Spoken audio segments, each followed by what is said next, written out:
This is for the broke people that can't afford the Paladin. Season of the Paladin is upon us, and so naturally we need to showcase all the best and most fun builds out there that are not Paladin builds. Because I know nothing of the class, and I have no money, so let's do it. Starting us right off, we're checking out my top picks for the Fat Furry. And for the best build, there's no surprise here. It's the Pulverizer.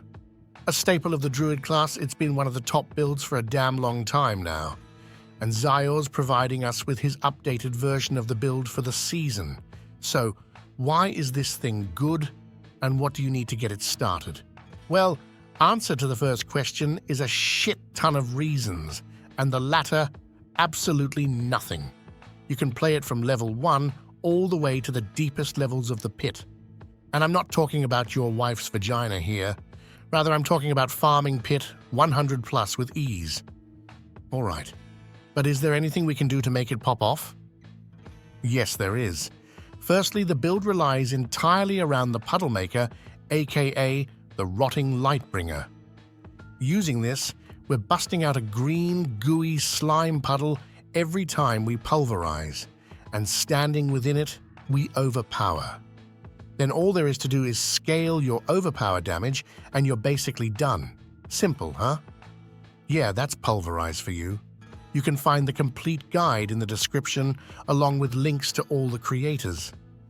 And for the next build, we have the fun Druid build, my favorite Druid build of all time, and what you can find in my pantaloonies when playing it, the Boulder build.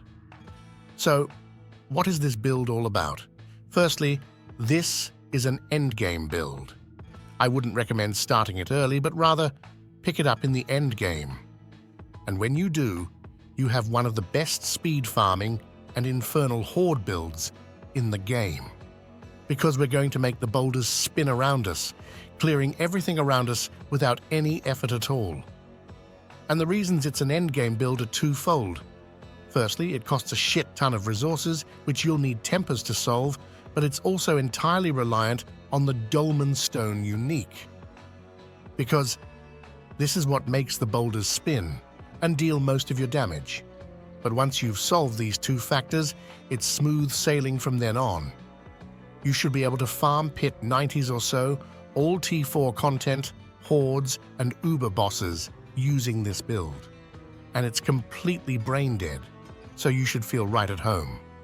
Before checking out the next class, a new season means a new Giga PC giveaway.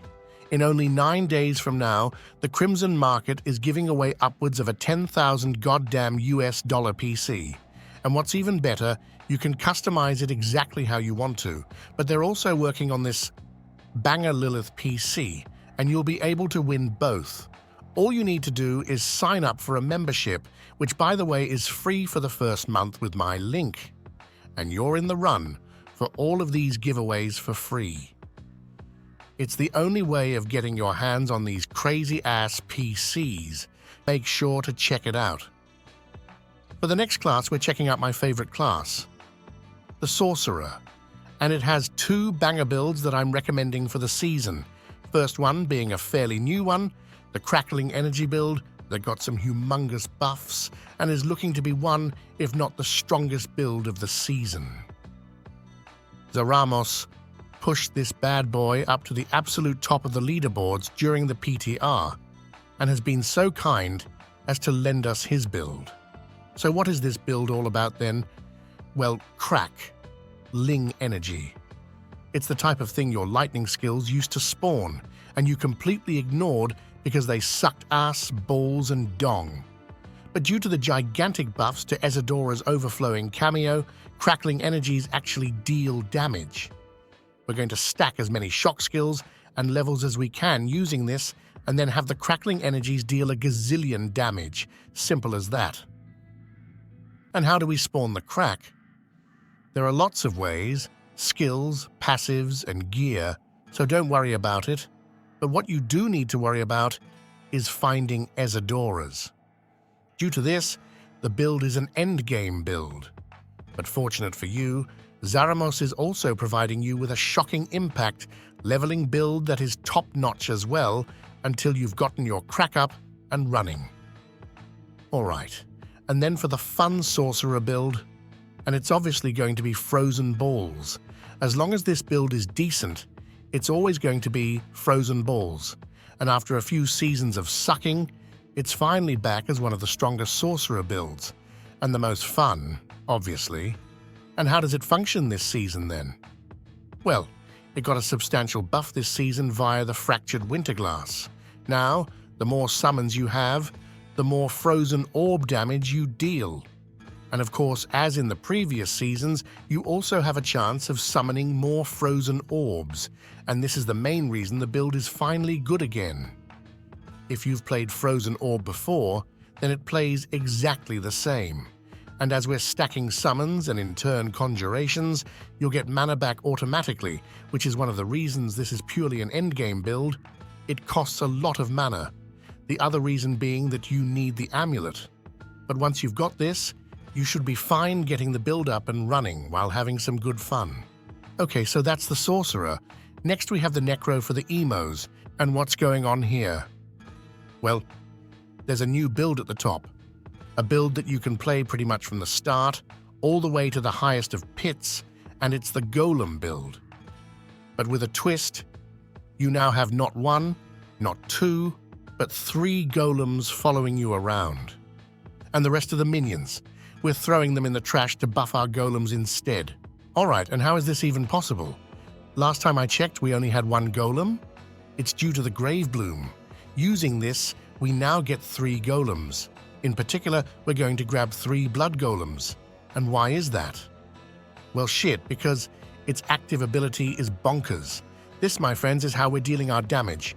We're going to set up our build so we can spam the golem active ability as much as possible.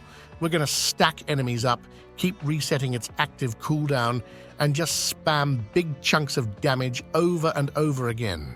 A minion build that's largely brain dead, but also fun because you actually get to press buttons. Can recommend. For the next Necro build, we have the Shadow Blight build. The Necro does have a lot of strong builds this season, and this is looking to be one of the strongest as well, but also one of the most fun ones in my opinion. And why is that? Well, it's the most shadowy of all shadow builds in the game. You're going to spam shadow damage with your shadow skills, and then you have Shadow Blight dealing more shadow damage that you scale with more shadow damage, and a Necromancer should indeed be all about shadow damage. Yeah, basically you put anything with the shadow tag onto your bars and spam your shadow skills. Then all you need to do is scale your shadow damage to get as much shadow damage as possible from your Shadow Blight. Simple, huh? Yeah, enjoy. Next up, we have the shit-eating barbarian and 2 of my favorite builds. The first one being the strongest one, the lunging strike build. Because honestly, this build has no downsides. It's fast with permanent teleports, it's the strongest pushing build. And it's overall just fun as fuck.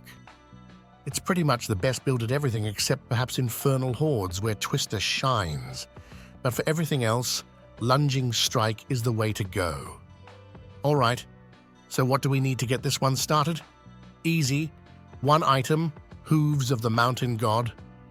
Using these, our lunging strike now cleaves, and that's all we need for the build to start popping off.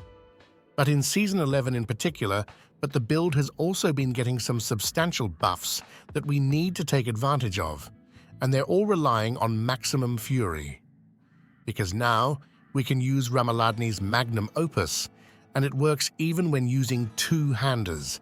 This means that we can get all the insane 2-handed bonus, while also benefiting from Maximum Fury stacking. And this season, we can get more Fury than ever. We're obviously getting it everywhere, but in the end game, you're going to get the new and updated Melted Heart of Seelig, doubling your Fury.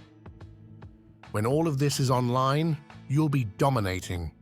Now, there are a lot of uniques and interactions making this build as good as it can possibly be, but if you're just getting started, focus on grabbing the sneakers and you'll be up and running. And eventually, you'll be looking at Pit 120 plus. Next up, we have a fan favorite, Hota. And this is not only my favorite Barb build in the game in terms of fun, but in Season 11, it's also fucking insane. And why is that? Yes, that's right, you guessed it. Due to Ramaladni's.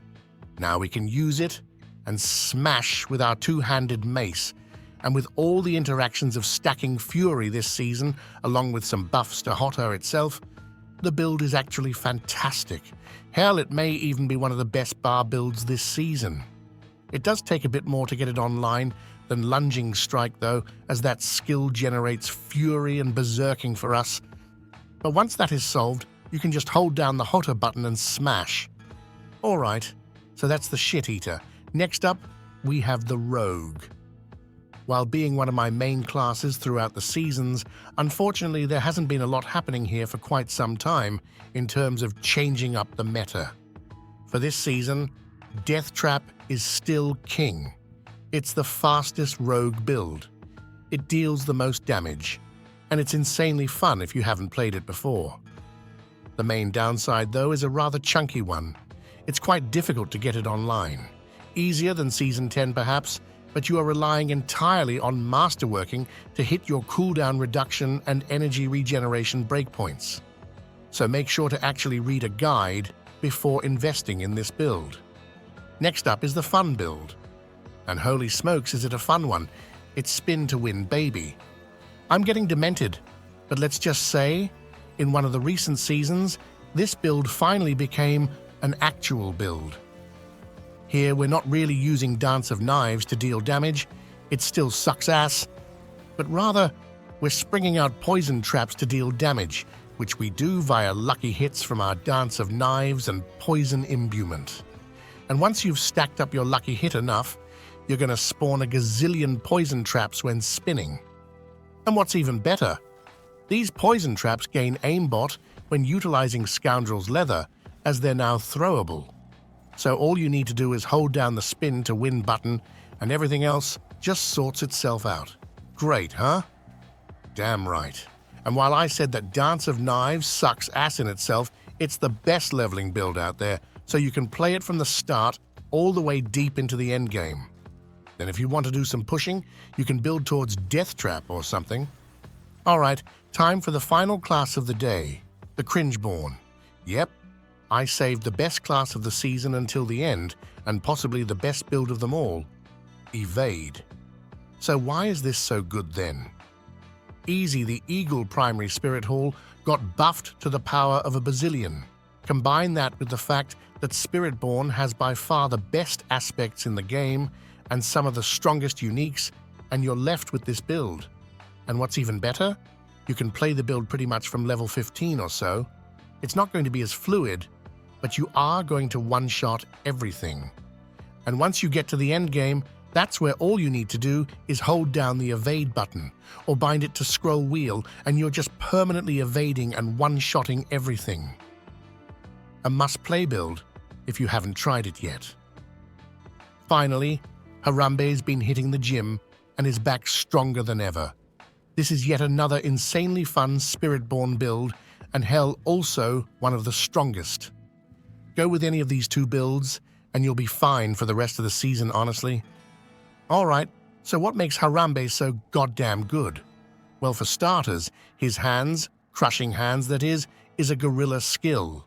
And in the previous seasons, the gorilla skills have been getting some beyond broken buffs.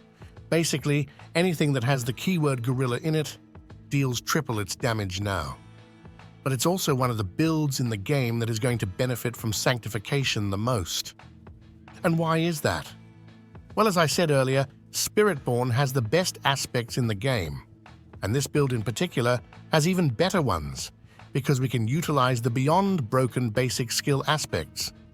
Unfortunately, you're actually going to have to brick most of your items to get as strong as possible, but that's part of the fun, right? Either way, ideally, you'll go for a Kepaleki build here, stack max resources with Banished Lord's Talisman and a bunch of uniques, then get all of the broken aspects sanctified. And with that done, you're going to be ready to top the leaderboards in the tower in a month or so.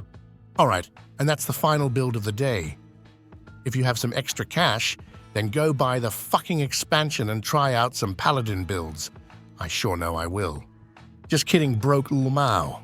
Until next time, have a good one.